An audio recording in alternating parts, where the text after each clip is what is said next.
Hello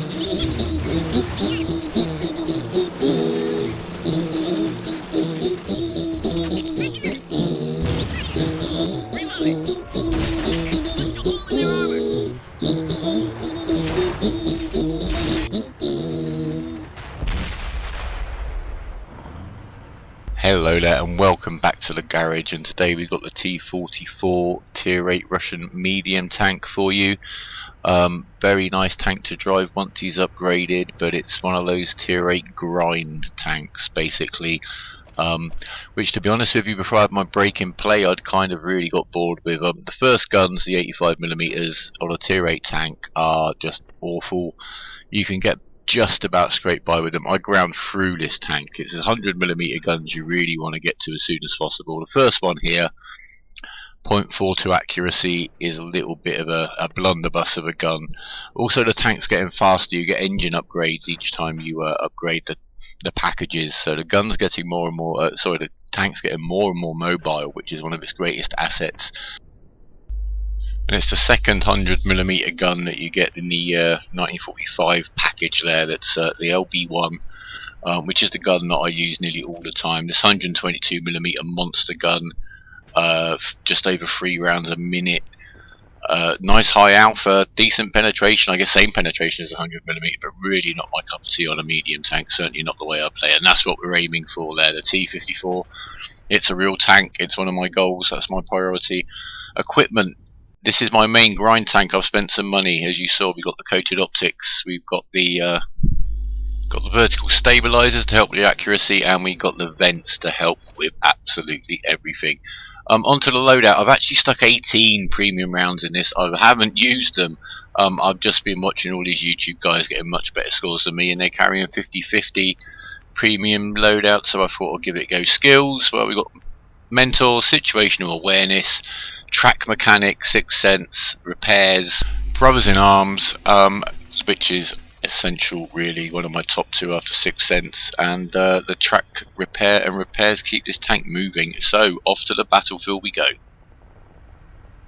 And here we are on Pearl River, a Tier 8 medium tank in a Tier 9 match, and I'm just going to show you a little bit of the maneuverability of this tank. It basically is very agile, almost Cromwell agile. Doesn't have the top speed, but it will keep moving around. And here's how you get down a slope in any tank. You do it sideways. I took an E75 down a very big cliff and no damage. Just make sure you're sideways before you tip over the edge. Right, we're creeping forward. We're going to have a sneaky little shot on the light tank that's got lit up over there.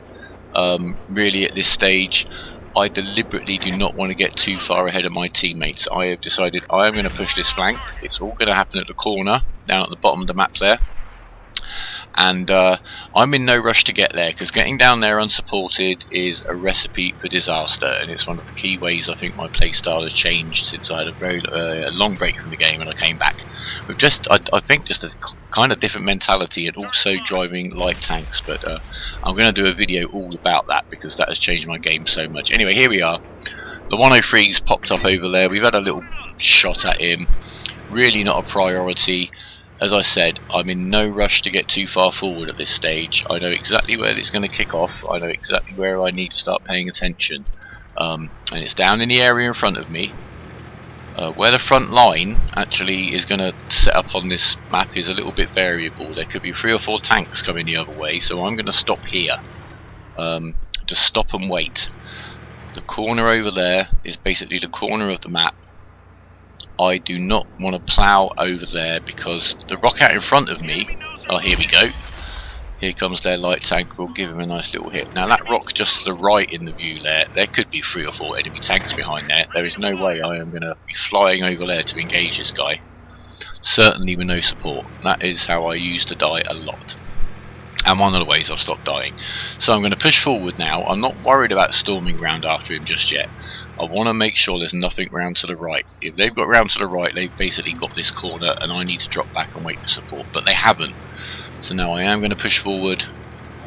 Going to have a quick look there. I'll catch him actually bugging out, ammo rack him, a good hard whack, and I found a nice tank destroyer hiding around the corner. Here comes the support. That's what I was waiting for. And now you're going to watch two players figure out amongst themselves with no conversation how to play the corner. Now I'm going to pick my shots, make them count. Those 122 millimeters of love those tank destroyers are chucking at me. They're big whacks, but I can take a couple, and I'm happy to do that. Got my repair kit, and as you see, me and this guy, we've now got a little channel each, and we can now take turns going forwards and backwards and shooting. We don't get in each other's way. It works perfectly. It seems to happen a lot more these days. You'll now see the rest of our team arrive. The E75 clatters straight into the back of the TD over there. I don't think he's being... Yeah, he's just a little bit clumsy. There's nothing horrible going there. He wants to get in and have a shot. I'm going to back off now. I've taken 2 hits off those 122s. I don't want to get tangled in over there. Now, the guy in the TD, he's done the perfect thing. He hasn't even bothered to stop and take a shot. He has cut across there, and he has now flanked these guys over here. They're in trouble, and they know it. We've managed to keep them held back there. They are now in trouble, so I'm just going to pick my shots. I dump that one into the ground. He bounces me. There you go. Difference is with his 122, every shot he bounces is twice as big a problem as when I do it. And there we go. We get another one into him as he decides to try to make his escape. I get run over by our E75 again. I'm just going to put that down to high spirits. I don't think that he's not being horrible. It happens. Just accommodate it. Yeah, and that is a T44 playing his corner. It's a great tank for doing it. It can really zip backwards and forwards in and out of your firing position. Now we'll see the gun. It's a really average gun. It's very similar to the gun on the Type 59, which a lot of people complain about, although it's got better accuracy and reload. It doesn't come with a noodle pack optic system like the Chinese tanks do. But here we go. I haven't even bothered with the premium shells, as I said, and I am getting through the front of the Super Pershing, which... it's a little bit surprising, to be honest with you. I've no idea how I'm doing that, but I'm going to accept it. And on we go. I am also aware our artillery has just got killed. There was a light tank down there. He started capping, so I'm at the back. I am now in the fastest tank. What do we do? I mean, numbers wise, we look like we got this game won, but you know World of Tanks, guys. You never ever know what might happen. So I'm just going to go back. I'm not going to risk us doing something weird and us losing this to a cap to 1 or 2 tanks. There could also be another tank about to get in that cap and accelerate it, but who knows. But anyway, there's no point in me rushing forward to get involved in the murder over near their cap zone. So I'm just going to use the speedless tank, and as you can see, I'm zipping straight across this map. There are no big hills involved, but it could keep going. Very mobile. This tank, in reality, it was put into production. It was unreliable, basically, and in 1944 the Russians probably very wisely thought, why should we mess around with this newfangled technology when we could just make some more of these lovely T34s and IS2s and what have you. So they did that. Hull wise, you can see it kind of leads on to the T54, etc. So it is quite a modern tank, as it were, compared to the ones that were definitely World War II, and it plays like it. It's a very nice balanced machine. This tank does everything reasonably well. It's up to you to kind of use that fact. It hasn't got a strong point. Here we go, we get in the cap, we whack him anyway. Didn't matter in the end, we've capped out, but you never know. And anyway, I got the extra kill, I got the extra damage, so you know, it was worth the diesel just to get back here.